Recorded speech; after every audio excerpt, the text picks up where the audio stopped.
Ward number 15 BJP ઉમેદવારો દ્વારા આજરોજ વિસ્તારમાં કેસરિયા જનસંપર્ક ફેરણી યોજી હતી। 26મી એપ્રિલે યોજાનાર સ્થાનિક સ્વરાજ્યની ચૂંટણીને હવે ગણતરીના દિવસો બાકી રહ્યા છે।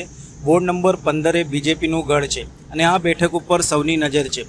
વોર્ડ નંબર 15ના બીજેપી ઉમેદવારો અજય રબારી, ઋષભ કામદાર, જ્યોતિબેન પંડ્યા, નયનાબેન શાહ દ્વારા રોજ વિવિધ વિસ્તારોમાં જનસંપર્ક ફેરણી કરવામાં આવી રહી છે, જે અંતર્ગત આજરોજ કેસરિયા ફેરણીનો પ્રારંભ ઉમા 4 રસ્તાથી થયો હતો, જે હરિયાળી હોટલ 4 રસ્તા, કલા દર્શન 4 રસ્તા, પરિવાર 4 રસ્તા થઈ પરશુરામ ગાર્ડન ફેરણીનું સમાપન થયું હતું। વિસ્તારમાં લોકસંપર્ક ફેરણી યોજી હતી, જેમાં સામેથી મતદારોના મળતા સમર્થન આવકારને જોઈને બીજેપી ઉમેદવારો દ્વારા વોર્ડ નંબર 15માં બીજેપીની પેનલની ભવ્ય લીડથી જીત થશે તેવો વિશ્વાસ વ્યક્ત કર્યો છે।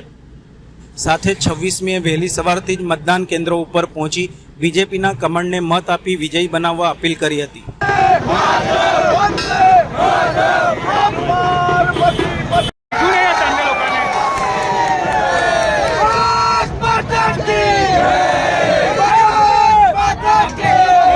આજરોજ વોર્ડ નંબર 15 વાઘોડિયા રોડ પર યુવાનો દ્વારા કેસરિયા રેલીનું આયોજન કરવામાં આવ્યું છે।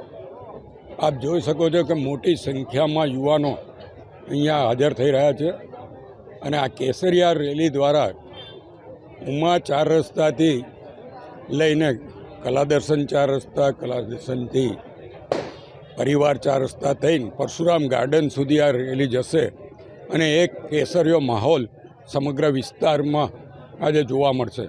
યુવાનોમાં એક ખૂબ જ ઉત્સુકતા છે કે એમના યુવા ઉમેદવારો છે, અમારા અજયભાઈ દેસાઈ, ઋષભભાઈ કામદાર, નયનાબેન અને જ્યોતિબેન, એમાં 2 યુવાઓ જ્યારે ઉમેદવાર હોય ત્યારે સ્વાભાવિક છે યુવાનોમાં અનેરો ઉત્સાહ હોય, અનેરો જોશ હોય અને આજે એ જોશનું પ્રતીક આ કેસરિયા રેલી મારફત દેખાઈ રહ્યું છે।